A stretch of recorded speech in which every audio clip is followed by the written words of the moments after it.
रहे थे कि जैसे ही चांद नजर आए वो ईद की तैयारियां शुरू करें और आखिरकार लोगों का इंतजार खत्म हुआ और चांद नजर आ गया। अब्बू जान मुबारक को ईद का चांद नजर आ गया है। इस बार कुर्बानी में कौन सा जानवर ज़िबा करने का इरादा है आपका?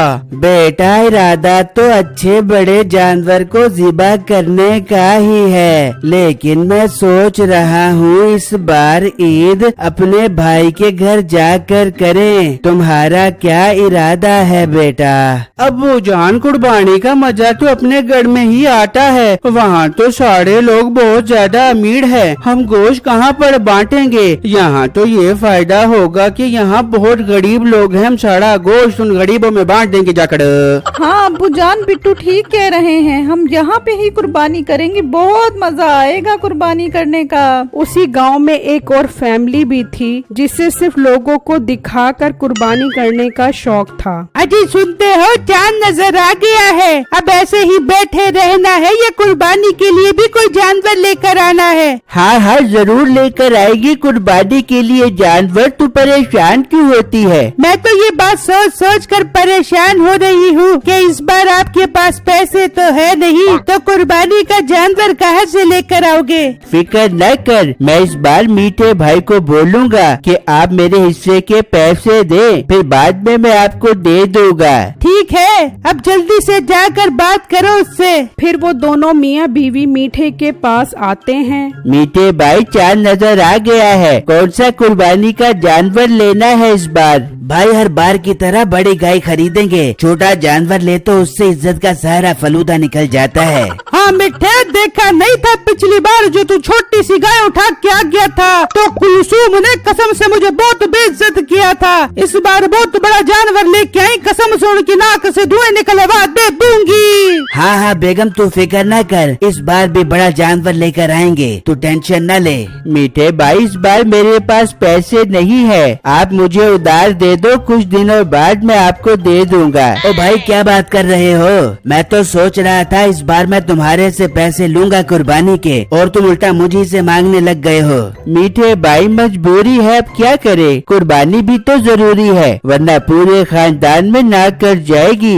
नाक कट जाएगी तो क्या तुझे पैसे उधार दे दे बे? तू अपनी जमीन बेच दे, कुर्बानी के लिए बंदे को पता नहीं क्या क्या कुर्बानियाँ देनी पड़ती हैं। हाँ भाई नसीबो ठीक कह रही है, तू अपनी जमीन बेच दे, जमीन तो दोबारा बन जाएगी, एक बार नाक कट जाए तो फिर इज्जत वापस नहीं आएगी। ठीक है भाई, इसका मसला भी हल कर लेंगे, पहले मंडी चलते हैं, जाकर जानवरों के रेट देख कर आते हैं। फिर वो दोनों मंडी के लिए निकल जाते हैं तो वहाँ एक बहुत बड़ी गाय खड़ी होती है। क्या कमाल की गाय है, कसम से इसकी कुर्बानी करेंगे तो हर तरफ गोश्त ही गोश्त बिखर जाएगा। हाँ भाई तुम बिल्कुल ठीक कह रहे हो, जब पूरे खानदान वाले ये गाय देखेंगे तो उनकी आंखें खुली की खुली रह जाएंगी। भाई क्या मांग रहे हो इस गाय का? भाई साहब 10 लाख रुपए का है ये बेड़ा। भाई माना कि बेड़ा बहुत बड़ा है, लेकिन इसका रेट मुनासिब करो, हम इसका सौदा बना लेते हैं। भाई 10 लाख रुपए से 1 रुपया भी कम नहीं है, इस पर बहुत खर्चा आ गया है, दूध मक्खन मलाइयाँ खिलाकर बड़ा किया है मैंने इसको। 10 लाख रुपए फाइनल है। ठीक है, हम घर जाकर मशवरा करके तुम्हें बताते हैं। ये कहकर वो दोनों वहाँ से चले जाते हैं और घर आकर मशवरा करते हैं। भाई देख ले, बहुत बड़ा बेड़ा था, जब वो बेड़ा हमारे घर आएगा तो सोच, हमारी कुर्बानी के चर्चे पूरे गांव और शहर में फैल जाएंगे और खबरों वाले भी हमारे घर आ जाएंगे और हम बैठे बैठे घर पर मशहूर होकर टीवी में आ जाएंगे। भाई टीवी तक तो बाद में पहुँचेंगे, जितनी इसकी कीमत है मुझे तो लग रहा है टीवी न हो जाए हमें। डरता रहेगा तो फिर कुर्बानी नहीं कर पाएगा और अपनी इज्जत सारी खाक में भी ले जाएगी। मेरी बात मान, अपनी जमीन बेच दे, मैं बाद में तुझे अपने सोने का हार बेच के जमीन दिलवा दे दूंगी। अच्छा मैं राजी हूँ जमीन बेचने के लिए, हम कल ही वो गाय खरीद आएंगे। वहाँ बिट्टू की बहन खुशी खुशी बिट्टू के पास आती है। बिट्टू भाई अब्बू आ रही है, आप उनके साथ जाकर कुर्बानी की गाय ले आए। हाँ तुम बेफिक्र हो जाओ, बाबा जैसे ही आते हैं हम फौरन गाय लेने चले जाएंगे। चलो बिट्टू बेटा मंडी चलते हैं गाय खरीदने के लिए। जी अब्बू जान ठीक है, पर अब्बू जान इस बैग के अंदर क्या है? बेटा इस बैग में 10 लाख रुपए हैं। अगर हमें कोई अच्छे जानवर पसंद आ गए तो 2-3 जानवर ही खरीद लेंगे।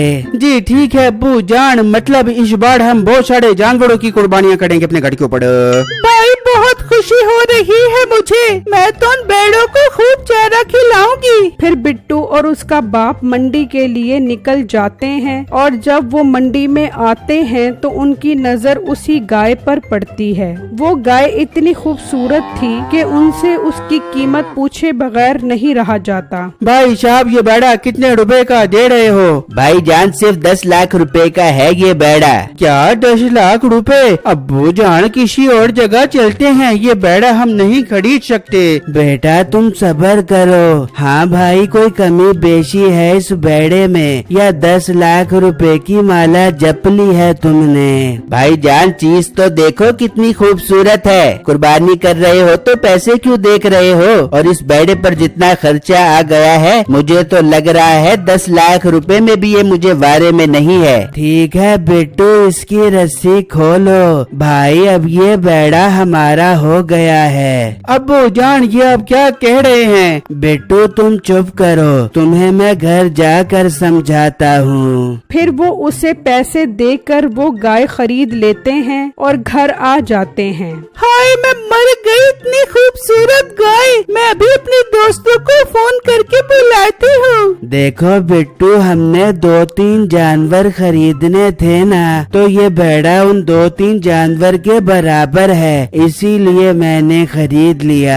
अरे वाह अब्बू जान ये तो आप ठीक कह रहे हो। मैं भी जाकर इस बेड़े के लिए चारा लेकर आता हूँ। वहाँ मीठे का भाई अपनी जमीन का सौदा कर देता है और वो दोनों पैसे लेकर मंडी जाते हैं। भाई वो बेड़ा कहाँ है जिसकी हम बात पक्की करके गए थे? वो बेड़ा तो बिक गया, साथ वाले गांव वाले खरीद कर ले गए हैं। क्या तुमने उसे बेच दिया? हमने कहा था कि हम मशवरा करके आ रहे हैं। नहीं मैं क्या तुम्हारे इंतजार में बैठा रहूं? अच्छा ग्राहक आ गया था तो मैंने उसे बेच दिया। मीठे भाई मैंने अपनी जमीन बेच दी है, मुझे अब वो बेड़ा चाहिए। भाई थोड़ा हौसला कर, हम उनके पास जाकर वो बेड़ा ले लेते हैं। फिर वो दोनों बिट्टू के घर आते हैं तो वो वहाँ गाय देखकर खुश हो जाते हैं। मेरे प्यारे अंकल ये गाय जो आप खरीद कर आए हो, हमने इसका सौदा किया था। वो तो हम घर से पैसे उठाने गए थे तो आप पीछे से आकर ये बेड़ा खरीद लाए हो। तो बेटा सौदा तो नसीब का होता है, ये बेड़ा हमारे नसीब में लिखा था, हमने खरीद